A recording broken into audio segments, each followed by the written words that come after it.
시청자 여러분, 안녕하세요. 별별 이야기 차현주입니다. 우주를 배경으로 한 영화 그래비티와 인터스텔라가 크게 흥행을 했었죠. 그중에 그래비티는 우주 정거장과 우주 왕복선이 인공위성의 파편에 의해 파괴되는 모습을 매우 극적으로 보여줘서 우주 쓰레기에 대한 경각심을 높여줬었는데요.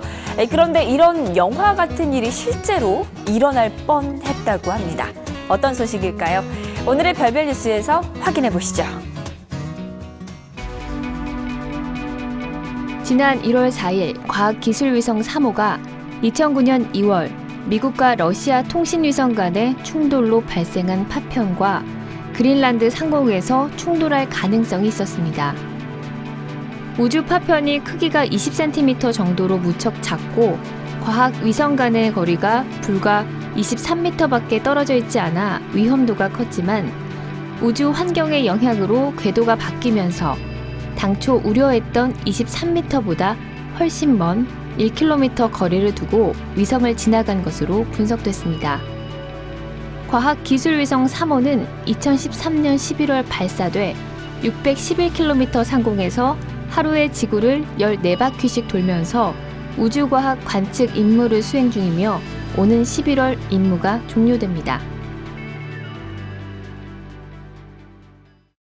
우주의 쓰레기가 점점 늘어나면서 우리 지구는 물론이고 지구 주변의 인공위성이나 우주정거장도 위협을 받는 일이 늘어나고 있습니다. 이번에는 우리나라 위성이 이런 위협을 가까스로 피해갔다고 하는데요. 오늘도 이태형 교수님과 함께 이것에 대한 이야기 자세히 나눠보도록 하겠습니다. 교수님 안녕하세요. 네, 안녕하십니까. 네, 우주 쓰레기랑 부딪힐 뻔했다고요. 네네. 쓰레기 하니까 많은 사람들이 집 앞에 널려 있는 그런 집안 쓰레기 생각하시는데 그렇죠. 우주 공간에 떠 있는 그 주인 없는 물건들이 다 쓰레기가 되는 거죠. 인공위성의 파편도 될 수가 있고 네. 예전에 이제 우주왕복선이 움직이면서 우주 유영을 하면서 이제 거기서 떨어뜨린 이런 물건들도 다 이제 우주 쓰레기가 되는 거고 그래서 이 제자리를 우리가 그러니까 제어되지 않는 제자리 찾지 않는 모든 이런 물질들은 이제 쓰레기처럼 이제 여겨지는 건데요. 페인트 조각 같은 경우들은 정말 눈에 안 보일 정도로 1cm 미만일 수도 있고요. 네. 뭐 어떤 나사 같은 경우 뭐 1, 2cm 정도 될 수도 있고 뭐 장갑 같은 거 떨어져 있다 그럽니다. 뭐 이런 것들은 뭐 좀 10cm 이상 될 수도 있고 네. 다양한 종류가 있겠죠. 네, 그런데 그런 조그만 쓰레기도 위협이 되나요? 그렇죠. 이제 뭐냐면 어떤 충격을 주는 것은 얼마나 무거운 것이 그리고 얼마나 빠르게 네. 자동차가 충돌하더라도 100km로 충돌하는 거하고 60km 충돌하는 거 틀리죠, 시속이. 그렇죠. 그리고 조그만 차 충돌하는 거하고 큰 차 또 틀리겠죠. 네. 결국은 질량과 이제 속도의 차이인데 이 자그마한 물체라도 굉장히 빠른 속도로 이 속도가 보통 충돌할 때 속도가 초속 한 7, 8km 됩니다. 1초. 7, 8km요? 초속. 시속이 아니라 초속이에요. 와, 엄청 빠른 거네요. 총알이 빠를 때가 초속 한 1km쯤 나오는데 네. 초기 속도가 그거보다 한 7배, 8배. 우주에서는 그렇게 빨리 움직이는 거군요. 실제로 지구를 벗어나는 우주선들은 그건 더 빨라야 되는데 네. 그러니까 최소한 그 정도의 빠른 속도, 총알의 10배 이상의 속도이기 때문에 조그만 물체에도 충격이 엄청 강하거든요. 그러면 지구에서라고 따진다면 뭐 어느 정도의 충격인가요? 예를 들어서 이제 자그마한 페인트 조각 하나가 이제 충돌한다, 우주에서. 네. 그러면 이제 소형 경차 있죠. 소형 경차가 100km로 달리다가 충돌하는 거. 엄청나네요.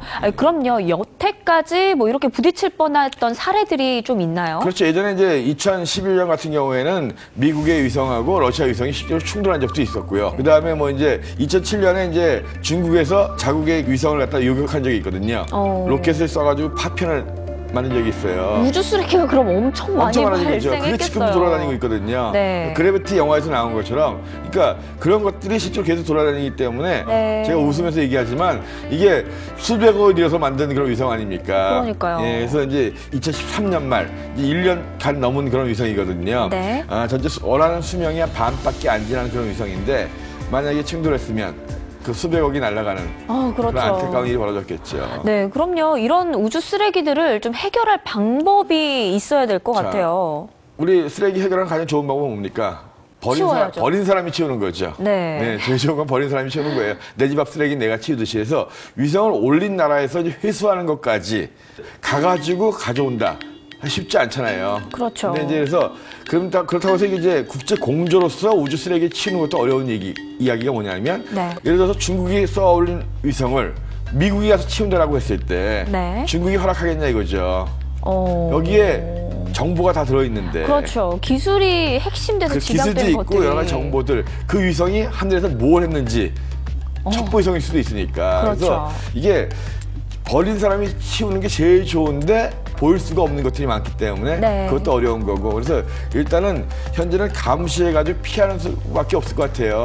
그리고 일단은 쓰레기를 만들지 않는 방법, 그 네. 방법들을 이제 찾아야 되는 거고. 그래서 일단은 현재는 10cm 정도까지 감시가 되고 있고, 미국도 이제 앞으로 한 6조 원을 더 들여가지고 3cm 이상을 다 이제 추적하겠다. 네. 근데 이것이 전 세계를 커버해야 되기 때문에 우리나라도 그 한 역할을 해야 된다. 그래서 역할을 요구를 했고, 그래서 국제 감시망에 우리나라도 이제 최소한 수백억 원은 들여가지고 참여를 해야 된다. 네. 해가지고 이제 한국천문연구원이라든가 항공우주연구원, 그 다음에 공군 같이 해가지고 우주 감시망을 구축하려고 하고 있습니다, 우리나라도. 아, 네, 그렇군요. 우주 기술이 개발을 할수록 우주 쓰레기에 대한 문제도 점점 커지고 있는데요. 아무쪼록 우주 쓰레기에 대한 대책, 그리고 이에 대한 기술 개발도 시급해 보입니다. 올해 유일하게 육안으로 관찰 가능한 혜성이 지구를 지나갑니다.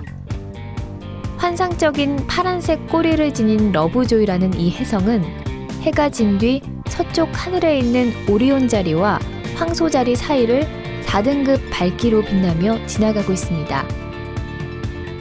러브조이 혜성은 지난 2011년 아마추어 천문학자 테리 러브조이가 처음 발견한 대혜성으로 지구에서 약 7천만 킬로미터 떨어진 곳에 있어서 이번을 놓치면 8,000년 정도 뒤에나 다시 볼 수 있습니다. 지난해 해성 탐사선 로제타의 해성 착륙으로 해성에 대한 관심이 뜨거웠습니다. 그런데 최근 밝은 해성 하나가 화제가 되고 있는데요. 그 주인공은 바로 2014 Q2 러브조이 해성이라고 합니다. 교수님, 이 해성 왜 이렇게 뜨거운 관심을 받고 있는 걸까요? 최근 들어서 눈에 보이는 혜성이 거의 없었어요. 이 혜성이 이제 그래서 밝아지면서 한 4등급에서 5등급 정도. 네. 그 얘기는 이제 도시에서 겨우 보일 수 있는 정도, 맨눈으로. 쌍안경으로 좀 더 잘 볼 수 있는, 그래도 육안으로 볼 수 있는 정도의 혜성이 오랜만에 나타났다. 해가지고 이제 관심이 갖는 거고, 하여튼 올해 현재까지 알려진 것 중에서는 올해 맨눈으로 볼 수 있는 거의 유일한 혜성일 것 같은데요. 뭐 연말쯤 돼서도 모르겠지만, 그리고 이름 자체가 러브조이. 네, 굉장히 재밌죠? 예뻐요. 예. 좀 오글오글 거리기도 하고요. 그렇습니까? 네, 이 뭐 이름 어떻게 붙여진 건가요? 설레긴 한데요, 저는. 예. 이 혜성은 발견한 사람의 이름을 붙이는 거예요. 사람 이름이군요. 사람 이름이에요. 러브조이라는 사람이 이제 호주에 있는 아마추어 천문가입니다. 네. 그 남반구에는 별 보는 사람들이 많지가 않아요.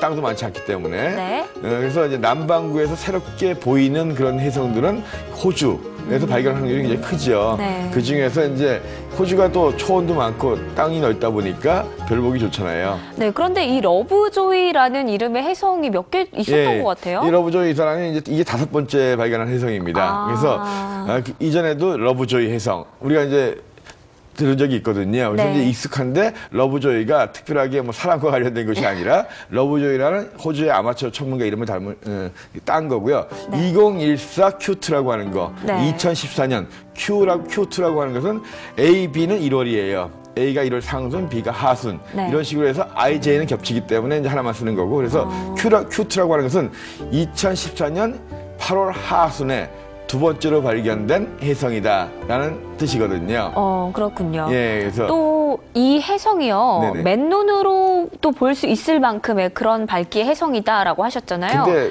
도시에서는 좀 힘들고요, 사실은.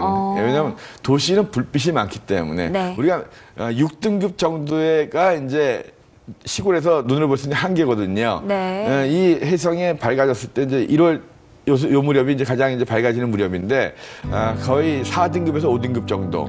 근데 이 4, 5등급이라는 것은 이제 충분히 볼 수는 있지만 시골 하늘의 경우 얘기고요. 네. 도시에서는 3등급도 보기가 쉽지 않거든요.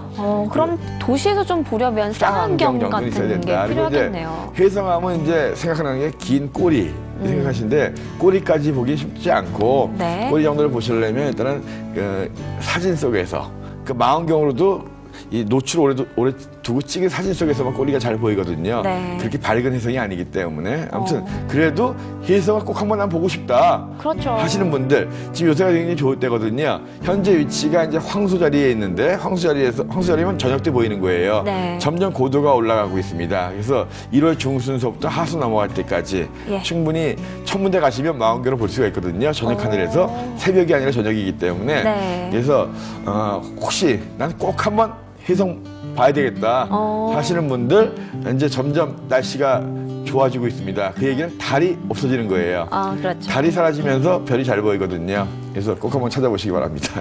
그럼 이번 혜성은요, 한번 지나가면 그 뒤에는 또 언제쯤 볼 수 있을까요? 혜성 보통 주기가 있는 게 있고 이제 주기가 이제 없는 것도 있는데 네. 이번 같은 경우는 한 주기가 8,000년쯤 된다 그럽니다. 그러니까 사실 주기를 논하기가 좀 어려운 얘기죠. 네. 증명할 방법도 없고. 그렇네요. 지금 현재 예상으로 봐서 한 8,000년 정도. 그러니까 굉장히 긴 주기로 아마 우리가 다시 보기 힘든 그런 네. 혜성인 것 같습니다. 네, 러브조이라는 참 예쁘고 또 로맨틱한 이름을 가진 혜성. 이번에 가면 8,000년 뒤에나 돌아온다고 하니까요. 또 사랑하는 사람들과 또 가족들과 함께 천문대 찾으셔서 예쁜 혜성 구경하는 것도 좋을 것 같습니다.